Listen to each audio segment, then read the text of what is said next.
Welcome to NEXTGames Elder Scrolls Online Dungeon Series. Now today, we'll be taking on Elden Hollow II on the Veteran difficulty, using our Dragon Knight. Now we will start off by going over the gear, champion points, food, and potions that I'll be using for this run, and then show all 6 of the boss fights with commentary during each on what to look out for. Let's begin. So for gear, I have a light armor set consisting of slime claws for the head and shoulders. Now I have yet to finish it yet, sadly, by getting the divine augment, so there is room for improvement here on these slime claw pieces. For the rest of the pieces, I have the divine augment on the Mother Sorrows set. I'm also using Mad Tinkerer's accessories and weapons, as well as a Ring of the Pale Order for extra survivability. Now this particular set is obviously very focused on critical chance and spell damage, giving us nearly a 69% spell critical rating and a spell damage rating of just over 3,300. Now our spell penetration is a bit lacking in this set at 7274, but we're swapping out some of that penetration for the extra critical chance in this set. Now this puts our native max magicka at near 30,000 and max health at 18,000. Our magic recovery with this gear alone is 1,100. Now I'm at just over 730 champion points, and as you can see here, this is how my points are distributed for this particular run. The warfare tree is the one that you want to pay close attention to if you're using this particular setup, as that's where most of our important changes will come from. Now the fitness tree is primarily going to impact your survivability with this build, while the craft tree has much more flexibility in it depending on your character's needs, and will not have a strong impact on the use of this setup. Now lastly, I'm going to be using a Ghastly Eye Bowl for an extra 4,500 max magicka and 459 extra magic recovery, bringing my total magic recovery just over 1,500. I'll also be spamming the use of the free monthly Cry Trown restoration potions during this run to keep my potion effects active. Let's now go ahead and delve into the dungeon and see how this first boss looks. Now the first boss is Dubrows the Infestor. He will start with 6 to 7 adds assisting him, which is what will bring the biggest challenge in this fight. At the start, try grouping them up as much as possible and then use AoEs to take them down as quickly as you can. Once all are dead, you can focus on the main boss. I recommend continuing to move as much as you can earlier on, so that if the main boss tries to use his breath attack, you aren't stuck in it helpless with all of those mobs on you dealing damage. Now once all of the adds are defeated, you can actually just zerg for the rest of the boss's hit points. Now whether or not you dodge the fire breath move is up to you. You can easily just stand in it as long as you have enough of your abilities constantly returning health to you like I do here. Otherwise, you need to use quick reflexes in order to dodge as you see him readying this ability. Let's see how the rest of this fight goes.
Now the second boss is Darkroot. She will spawn immediately after Dubrows the Infestor dies, so be ready for it. She is a pretty straightforward fight with a single attack that does a moderate amount of damage, which is kind of a lightning bolt from the sky that should not be a challenge for most to heal through. However, she does spawn 2 beetles continually throughout the fight. Kill these with AoE damage as quickly as you can, and then stand in the small blue and green auras that they leave behind. Doing so will give you a tremendous boost to your magicka for blue or stamina for the green aura. Now the fight will take longer than the Dubrows due to the continual spawn of these adds, but the difficulty is about the same. Let's see how the rest of the fight goes.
Next, we have Azra the Frightener, and she is easily our biggest challenge in this dungeon yet.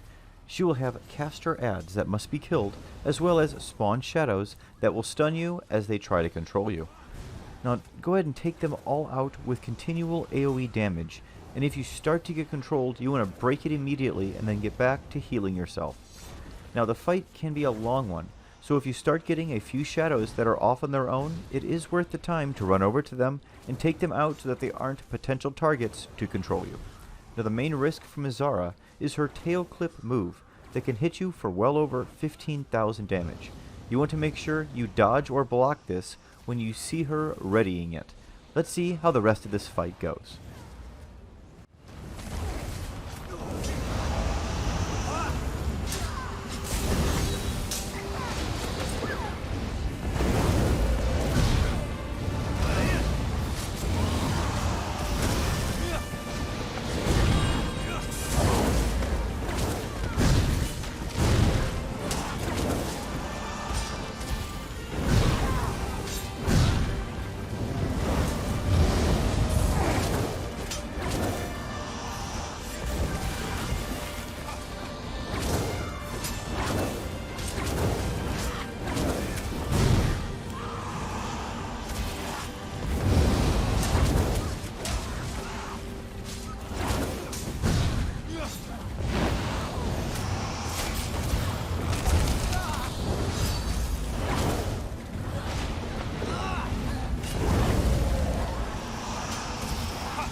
Now the fourth boss of this dungeon is Mechlight. Now Mechlight is quite simple to deal with as long as you are aware of his phases.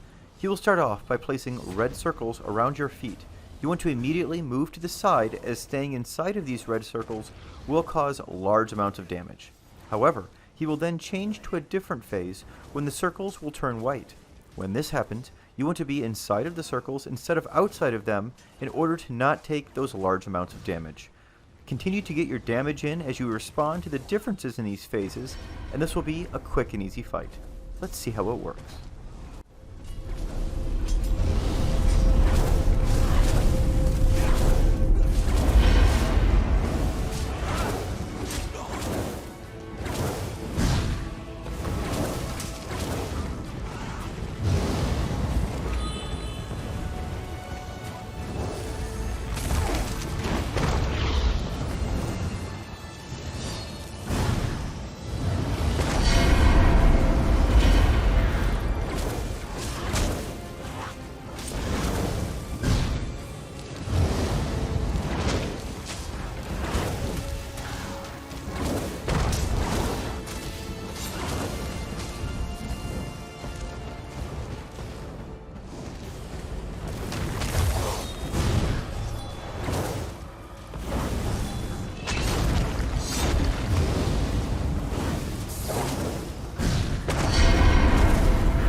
This brings us to our fifth boss, and one of the most challenging in this dungeon, the Shadow Guard. Now he will begin with 4 adds spread around the room. They are all casters, so they don't like to move, so you normally will just need to run around as quickly as you can to each of them and take them out, as this first phase of the run is definitely the most dangerous. Now after you manage to take out all 4 adds, you can then focus on the main boss. Now he has a heavy attack that you're going to want to be sure to block. The readying time is fairly long, so you should be able to get that block in. He also will put a lot of poison AoE counters on the ground that you must stay out of the range of, or you're also going to take high amounts of damage, just like with the previous boss. Now get your damage in as you can after all of his adds are defeated, and this should be a fairly easy fight from there. Now due to the amount of red circles on the ground, this fight may take longer than the rest, but it should go down fairly easily. Let's see how the rest of this run goes.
Now for our final boss, we take on Bogdan the Night Flame, and he can be quite challenging, especially for a solo attempt. First, he has a heavy attack that can hit quite hard, so try to block that with all the other chaos that will be going on during this run. Next, he will continually spawn flames to the battlefield, which if you stand in the range of, will cause damage to you. Now, these flames will continue to spread throughout the arena as the fight goes on until almost the whole arena is covered in them. Continue to avoid these flames while still trying to achieve your other goals for success. Next, shadows will spawn that will try to control you, just like from the Azra fight earlier in the dungeon. You want to take these out while also continuing to deal damage to the main boss. Now at certain points throughout the fight, the boss will jump into the air, and when he does, you want to block, as when he lands he will do large amounts of damage to anyone not blocking, as well as extinguish all the flames on the arena, and all of the ads will disappear. This effectively resets the run, and you get to continue doing damage to him while he spawns everything all over again. Now this move appears to be threshold related, which is why I suggest to keep doing damage to him at all costs, as that should trigger more frequent use of this ability. Now that should be all you need to know to finish taking on this dungeon. Enjoy the rest of the run, everyone.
that's going to be it for a veteran solo run of Elden Hollow II.